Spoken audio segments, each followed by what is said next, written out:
This is part 2 of the most viral versus some underrated makeup, and we are moving on to powders. Now, to set my face, these are two of my favorite powders, and I think the most viral powder on the internet even today is the Huda Beauty powder.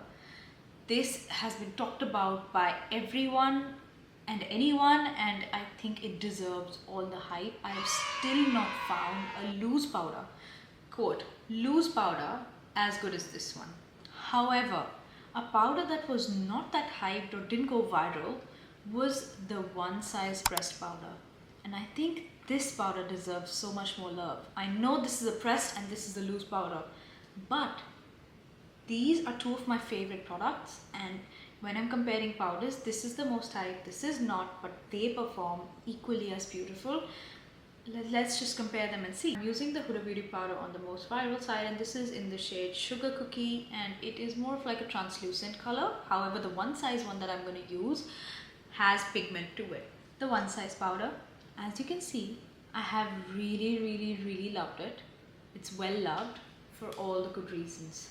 This one, my makeup doesn't move. It adds 10 times more coverage than a loose powder. It does an amazing job at stopping my under eyes from creasing, and it still doesn't look cakey or heavy. So I don't know what sorcery it is, but this one, really enjoy using it. So I'm just gonna swirl my powder puff in there, and I'm gonna set my under eye with it. And as you can see, this is not white or clear or transparent by any means. It has got a pigment, but I still love using it. It is my shade, so I do love using it. Moving on to powder blush, the MAC blushes. These have been the hype for all those years, and I bought it because all my favorite beauty influencers were talking about it.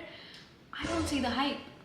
I just don't see the hype. I love MAC. I love MAC products. I have so many MAC products that I love, but this is just not the one.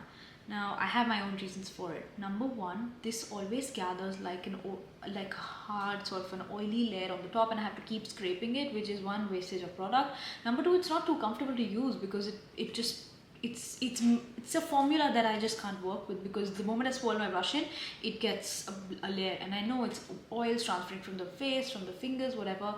But even the pigment, look at how much I have to swirl my finger to barely get anything. That's barely anything. This is the shade Fleur Power. I love the shade, but I am like, now at this point I'm scrubbing, and now I get some pigment.